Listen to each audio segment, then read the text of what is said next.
కష్టాల్లో ఉన్న దంపతులను లక్ష్మీదేవి స్వయంగా ఎలా ఆదుకుంది, అసలు ఈ వ్రతం వెనుక ఉన్న రహస్యం ఏమిటి అనేది ఈ కథలో పూర్తిగా తెలుసుకుందాం. పూర్వం కైలాసంలో పార్వతీదేవి పరమేశ్వరుణ్ణి ఒక సందేహం అడిగింది. ప్రాణనాథ, భూలోకంలో మానవులంతా కష్టపడి పనిచేస్తారు. అయినా కొందరే మహారాజుల్లా జీవిస్తుంటే అత్యధికులు దారిద్ర్యంలో అల్లాడిపోవడానికి కారణమేమిటి?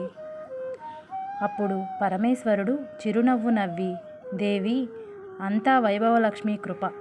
ఆ తల్లిని భక్తితో ఆరాధించే వారి ఇంట ఐశ్వర్యం తాండవిస్తుంది. దీనికి నిదర్శనంగా ఒక కథ చెబుతాను విను అంటూ శీలానగరం కథను ప్రారంభించాడు. శీలానగరం దంపతుల కష్టాలు. శీలానగరంలో సంస్కారవంతమైన శీలవతి, ఆమె భర్త రమణీకాంత్ వ్యసనాల బారిన పడ్డాడు.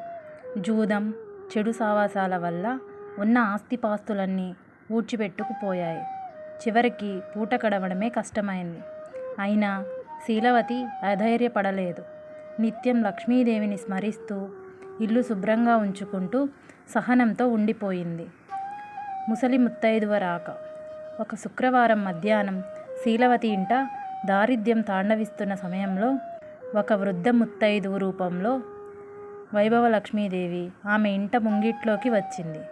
ఆమె ముఖంలో దివ్యమైన తేజస్సు ఉంది. శీలవతి ఆ వృద్ధురాలిని సాదరంగా ఆహ్వానించి నీళ్లు ఇచ్చి కూర్చోబెట్టింది. ఆమె బాధలన్నీ విన్న ఆ ముసలమ్మ చిరునవ్వుతో ఇలా అంది, తల్లి, భయపడకు. నీ భక్తికి లక్ష్మీదేవి ప్రసన్నురాలైంది. నీ కష్టాలు తీరే మార్గం ఒకటుంది. అదే వైభవలక్ష్మీ వ్రతం.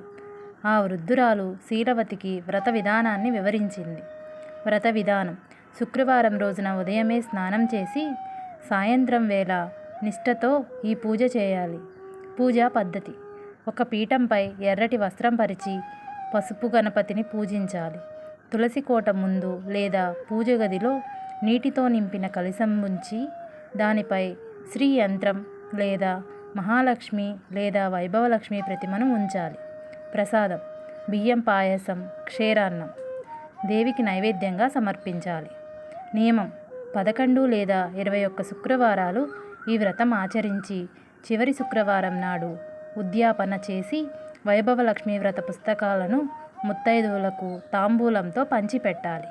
ఇలా చెప్పి ఆ వృద్ధురాలు అదృశ్యమైంది. ఆ రూపంలో వచ్చింది లక్ష్మీదేవియేనని గ్రహించిన శీలవతి ఆనందంతో కంటనీరు పెట్టుకుంది. వ్రతాచరణ, దాని మహిమ.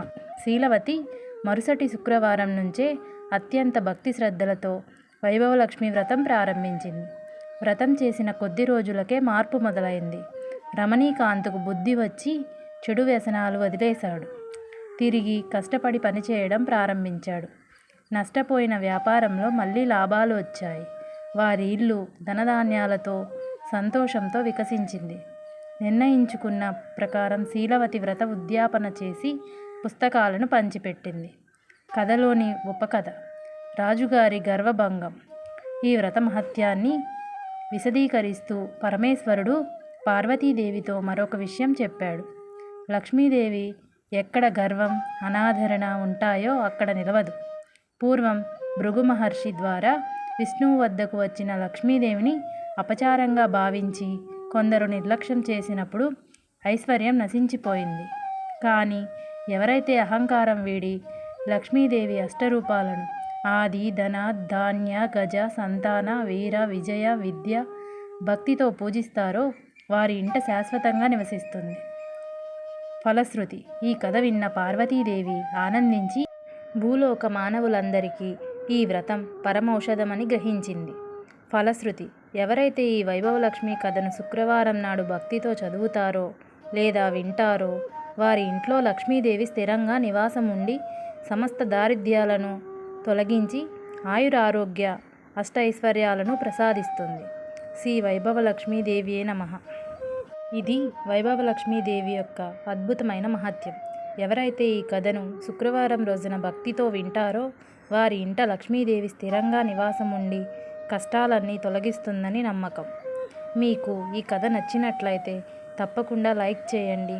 మీ కుటుంబ సభ్యులతో, మిత్రులతో షేర్ చేసుకోండి.